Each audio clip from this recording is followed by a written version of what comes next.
LPU ప్లేస్మెంట్ల రికార్డులు సృష్టిస్తోంది. Final year student 2.5 కోట్ల ప్యాకేజ్ పొందుతున్నారు. 1700 మందికి పైగా ఎల్పియు స్టూడెంట్స్ 10 లక్షల నుంచి 2.5 కోట్ల ప్యాకేజెస్ పొందారు. విద్యా విప్లవం ప్రారంభమైంది లవ్లీ ప్రొఫెషనల్ యూనివర్సిటీలో. కూటమి అధికారంలోకి వచ్చాక గతంలో ఎన్నడూ చూడని స్థాయిలో ఇసుక అక్రమాలు జరుగుతున్నాయన్నారు ఎమ్మెల్సీ తోట త్రిమూర్తులు. వివిధ ప్రాంతాల్లో ఇసుక ర్యాంపులను అధికారికంగా మూసేసినా అక్రమాలు మాత్రం ఆగడం లేదన్నారు. అడ్డగోలుగా ఇసుక తవ్వకాలు కొనసాగిస్తున్నా అధికారులు కళ్లు మూసుకుంటున్నారు తప్ప నిలిపివేసే ప్రయత్నం చేయడం లేదన్నారు. ఉచిత ఇసుక పేరిట కూటమి ప్రజాప్రతినిధులు కోట్లు దండుకుంటున్నారని ఆరోపించారు. ఏంటి అన్యాయం?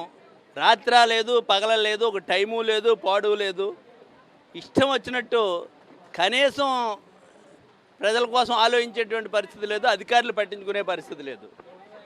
చాలా దారుణమైనటువంటి పరిస్థితి.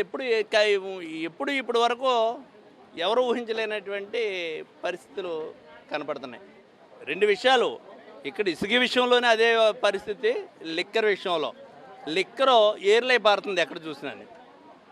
ఊరికి 8-10 బెల్ట్ షాపులు, ఎక్కడ గుడి లేదు, బడి లేదు, ఎక్కడ పడితే అక్కడ బ్రాంతి షాపులు.